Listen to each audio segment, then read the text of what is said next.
go on, even if I do get the curry, I'll try and squeeze in a run or go for a power walk or something.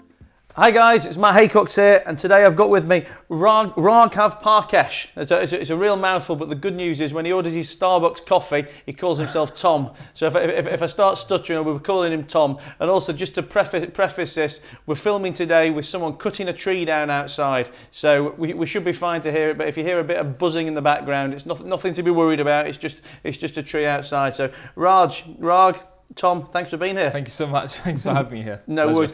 Listen, by the way, obviously I've not explained who you are. Rag is a peak performance coach who specialises in high achievers, and his mission is in helping entrepreneurs and ambitious people do their best. So that's very much going to be the topic of what we're talking about today. But before we get on to that, can you, I guess, tell us your journey to how you got here, and what your background is, and kind of what qualifies you to be the coach that you are today? Yeah, absolutely. And I'm sure Matt would agree with this, but sometimes the most amazing things that kind of happen by accident. They just happen that you realise they happen. And it started, but my whole journey of being a coach started when I was in a sales job after uni, and I had this glamorous idea of what sales was.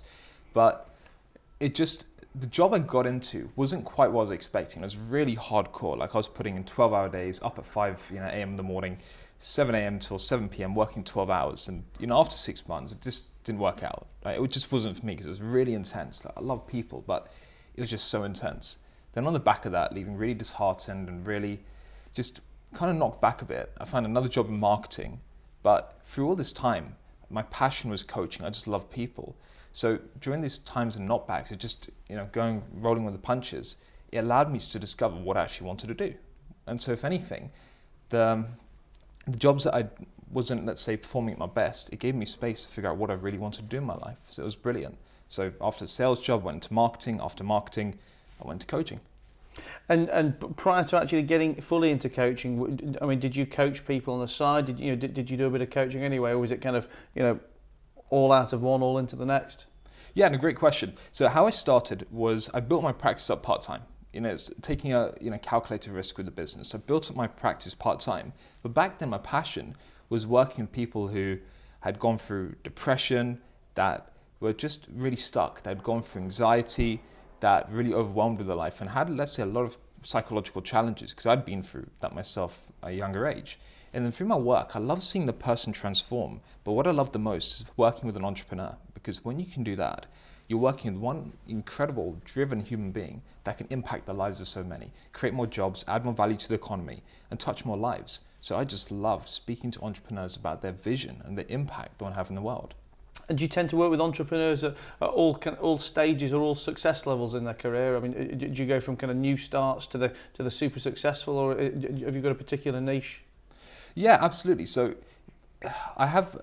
my clients tend to be from a variety of different stages in the business. Some are leaders in the industry. They're really good at what they do. Some are just starting out. I'd say the majority of my clients tend to be people who are starting out in the early stage of the business, so the small and medium enterprise, because they're going through those challenges of actually growing the business and the pressure and the focus. But then beyond that, I do get other clients who are really great at what they do. So it's a mixture.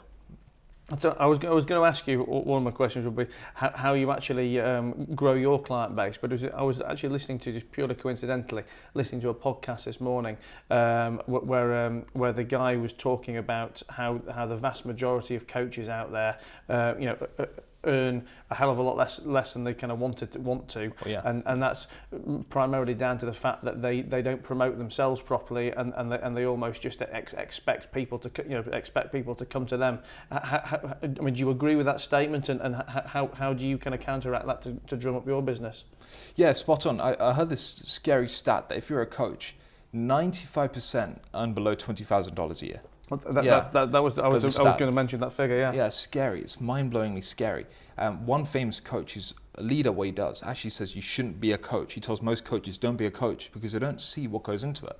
They think it's glamorous, but it involves some serious hard work, like any business. So how I've built my business is just by getting out there and just doing what feels right. I'm not listening to all the gurus necessarily. It's great. I've had my own coaches and mentors, but just taking one step at a time. Like half the time, if not all the time, I don't know how things are going to work out. But what I know is if I keep taking one step, whether it's building up a social media profile, which at the time led me to do 500 Facebook Lives one day for 500 days in a row. So every single day, just being Really? consistent. 500, you did 500? 500 in a row. Yeah, every single day for 500 days. Or doing over 250 meetup workshops, right? Running over 250 workshops in about 2 years, 2.5 years. And that was amazing because I had such an exposure to people, and I just understood practical psychology on such a deep level so that anybody I came across, I could coach. I was so confident. But it just involves sometimes just getting out there, getting a bit messy, and just seeing what works, just taking one step at a time. So when I was reading your website, one of the big things you talk about is the fear of success. Can you explain a bit more about that? Yeah, so the fear of success is the title that I use that appeals to most people because they think they have a fear of success. But I don't really feel people are scared of success because we all want success. Like deep down, we all want to have more of the good stuff. But what people are scared of is that if they succeed, it's what the impact of that will be. So sometimes people self-sabotage because they think if I'm successful, then I'll have to, for example, I'll be judged in my community. Or if I've got all this money, then will my family stop putting pressure on me to do stuff with it? Or if I'm successful, will I lose? I've had this before with so many clients. Rag, if I grow my business, will I still have time with my family and kids? So in their mind, they're really scared of that happening, this success, because they think they're going to lose the things that are important to them.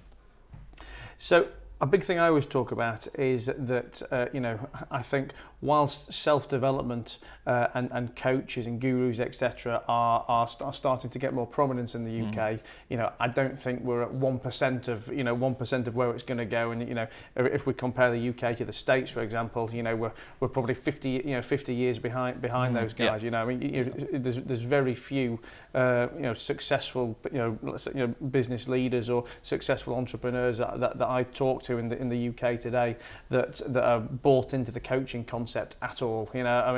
Almost a lot of my friends or peers almost look at it as laughable, if you like. Yeah. When I'll say, I've been talking to this guy today, or I'm on a course, or I'm on a seminar, and it's still something that I think a lot of people just do not take seriously.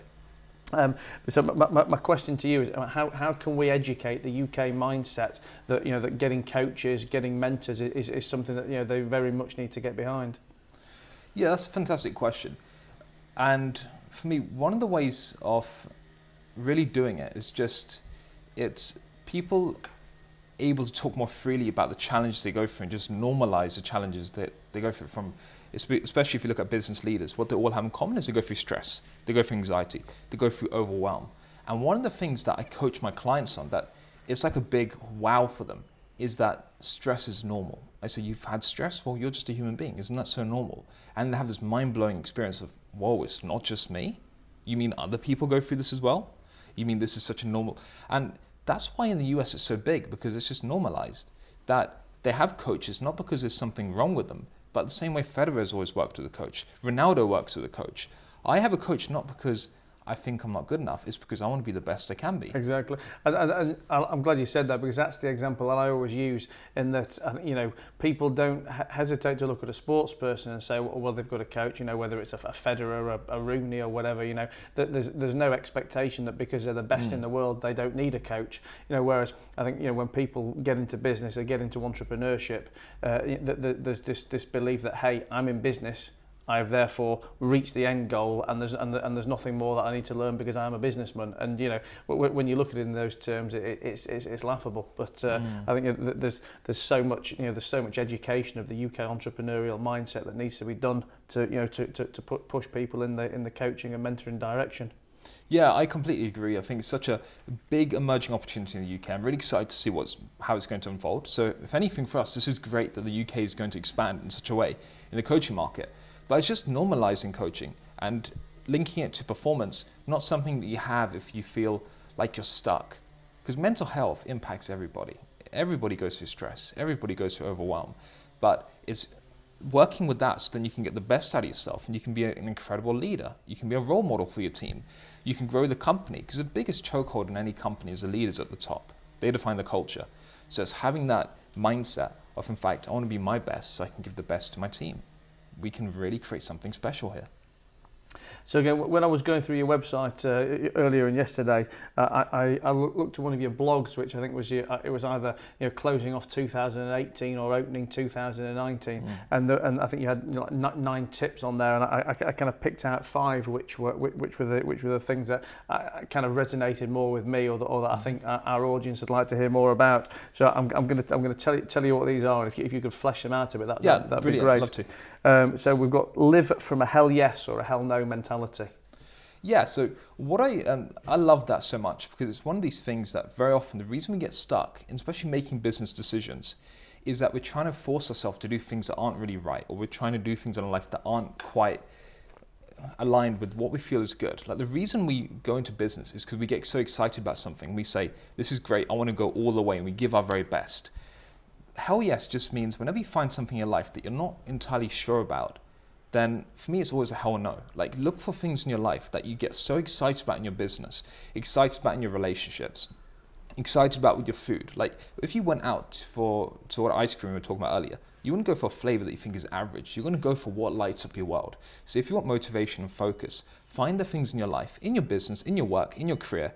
Don't settle for less than hell yes. Figure out what brings you to life. And I guess I have a variant on that I use as well, which is I think we find ourselves filling our time up with so much shit that we don't want to do. And again, whether that's in business or relationship or just in the day-to-day life, I think if we look at every single activity that we are either trying to do or being asked to do, for me, I always say, if the answer isn't hell yes, I want to do it, then it's no, and I guess it's very much along the lines of what you were saying. But I think if you want to declutter your life, if you look at do you want to go and see this movie tonight? Well, I'm not unless you're gagging to run to the cinema. Don't bother doing it. Don't sit through mediocrity. You'd almost rather be doing nothing or saving that free time to be available for the things that you really want to do. Rather than just filling your life with crap and clutter. Yeah, I mean, the thing in business as well is very often people have this idea that you've got to work hard for success. I don't think it's hard work. I think it's working smart, because so many people are working hard and they're not successful. What it's about is living from a hell yes, so that you can get rid of the stuff that just doesn't add value to your business. Instead of just running around and messing around, doing all sorts of rubbish, just get focused and clear on what feels really good and what's really working. Live in hell yeah. Cool. Number 2, everybody has an opinion. Follow theirs and not yours, or rather follow yours and not theirs. Yeah, so this is a big one, because every single person, I've never met one person that genuinely doesn't care what other people think. Like, I know people say, oh, I don't care, but everyone is a little bit, even me as a high performance coach, we think, if we do this, what will people think? Well, something I tell my clients, and they often say, well, Rag, if I do this, will someone think this about me? I said, well, they're going to be thinking about it regardless of what you do. If you do something well, oh, this guy's just really lucky and he's arrogant. If you do badly, oh, he's just not good enough, he's not successful. If you do average, why isn't he going for more? Everyone's going to have an opinion. Like, when I did one of my seminars, it was so funny. I had 2 feedback forms I was looking through. The first one said, I wish Rag picked from the audience and got more out of them. Then the second feedback form said, Rag was too harsh. Yeah, and it was like, of all these feedback forms, literally these 2 next to each other, and me and my team were laughing that everyone's going to have an opinion, but they're not paying your bills. So instead, get in touch with your intuition, learn how you can make effective decisions, and that's how you build your own trust. Fantastic. Spend time with inspiring people in inspiring places. Yeah, I love this one, because one of my mentors, Jim Rohn, often speaks about you're the average of the 5 people you spend the most time with. Sure. If you spend time with people that are really energized, that have just love creativity, that love doing incredible things. So, for example, if I could go back in time, I would love to spend a bit of time with Steve Jobs and Elon Musk. Imagine having these 2 guys in the room, their creativity, their insight, their passion, the way they think. Like, this rubs off on you, and you tune into their energy and you get inspired. In the same way, if you're surrounding yourself with people that, let's say, are negative thinking and just don't really believe in themselves and are a little bit destructive, then what will happen is you're going to be influenced by that. Because it doesn't matter how confident you are, your environment dictates a lot of your thinking and your beliefs. So it's important to have an incredible, inspiring environment where you can do and achieve your best work, whether it's with people or even your workplace. Now, I think the next one's really important to me, and ties in with what we were talking about earlier about how the kind of UK mentality isn't ready, but isn't ready enough for mentorship, etc. And you say how important it is to be coachable. Mm-hmm. Yeah, absolutely. Being coachable just means being willing to look at your blind spots, being willing to recognize that it's not a bad thing that things are going wrong and there's things that you need to change. Like, the worst part is when you're working with anybody that's a high performer that wants to be wants to be their best, but is constantly of the, oh, I already know this mindset. Well, that's not going to work mindset. Or what I'm doing is perfect mindset. Because what that does is just limits your creativity. It limits your opportunities for growth, and it makes you the biggest chokehold. You know, when you look at someone like Ronaldo, who's my favorite, I would love to coach him in real life when he comes out of football, because on the pitch, he has got the most coachable mentality in the world. He's always thinking, how can I elevate my performance? What is the newest, coolest tactic that I can get the most out of myself? I mean, this guy, he's 30 something. If you look at his house, it's kitted out with the top equipment. He's speaking to the top mentors and coaches. That's why he's the best in the world. It's just allow yourself to be coachable and become your best. Fantastic. And my final one, which is something that's very, very close to my own heart, is don't be vanilla. And obviously, I'm interested to hear your comments on this. But I mean, for me, this is so important, you know, for everyone in every aspect of life or business or career. And look, and everyone's got, you know, if we go away from being vanilla, you know, everyone has their own flavour. If we're going to talk in terms of ice creams, but I think it's so important that you have the flavour that suits you and that you go with it. And yes, that's not everybody's cup of tea, but you know, unless you've got a flavour, unless you've got a passion, you know, you need to be a polarising character. Otherwise, like you said, you're just vanilla. You just fall back into a sea of noise, and you're not going to get your business, your product, your career, or whatever it is, you know, seen out there in the marketplace. Yeah, I completely agree. You should let your personality dictate who you are. And it's not even hard work. Like, when you look at Richard Branson, you know Richard Branson's style, the red, the colourful, the extravagant. Whereas, you know, when you look at Apple, they've all got their own brands and personalities, so they allow themselves to speak. It's the same with the person. Every single time I coach somebody, especially someone in corporate, it's amazing how much pressure they're under because they think they need to be a certain way. Or every single person at some point tries to be a certain way to please the people around them. Because we have this, who do I need to be successful? And how do I need to come across? But the more you do that, the more people don't trust you, because it's that sort of energy of there's something about this person that doesn't add up. Like, when you have that, because they're not really showing who they actually are. So the more you do that, you're going to find your tribe. Like, you're going to find the people that you want to work with, the people that will work with you. Like, I don't need to coach all 7 billion. But I just know if I show up myself, be my wacky self, make my jokes about Starbucks and Tom and all this sort of stuff, I'm going to have clients that love that. And that's perfect. And that's where you're going to have the most success, figuring out how do you want to run your life with the right people, just by letting that be a reflection of who you are. Fantastic. Well, listen, every time I have experts in their field here, I always like to ask them their top 5 tips in a particular area. And what I thought would be very relevant for yourself would be what your top 5 tips would be to maintain focus in a busy, noisy world.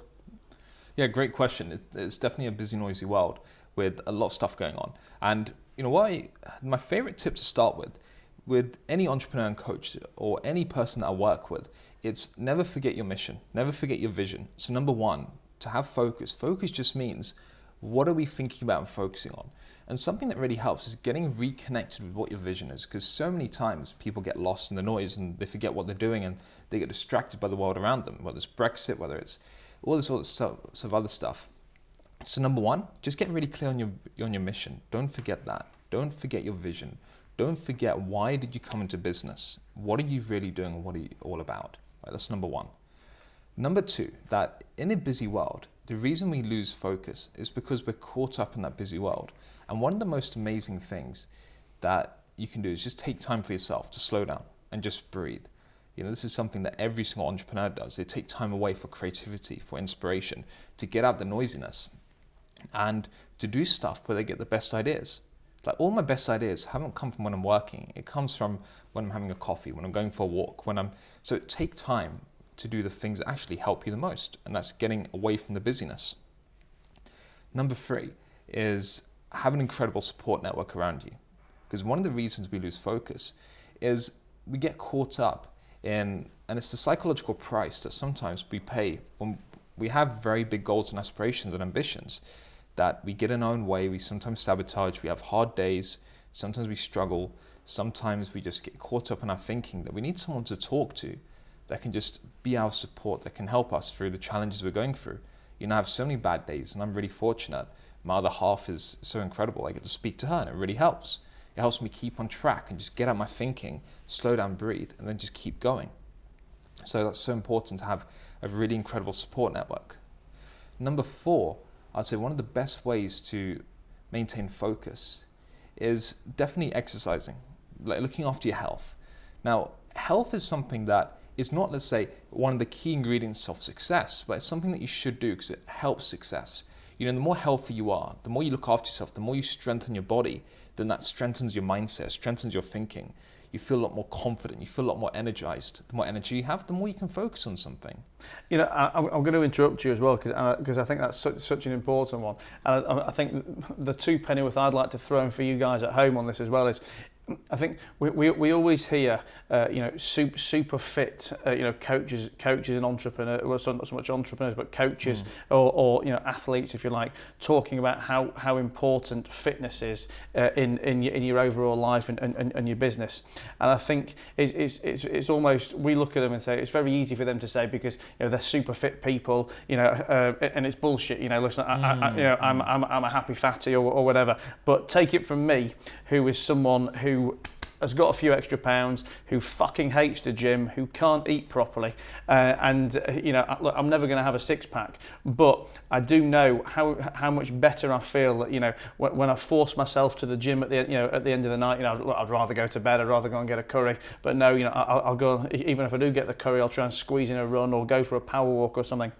And whilst you might look at other coaches who are going to tell you that you've got to have this fitness regime and you've got to have this method of healthy eating, look, if you're like me, you're never going to be able to stick to that, and there's no point even starting off in that direction.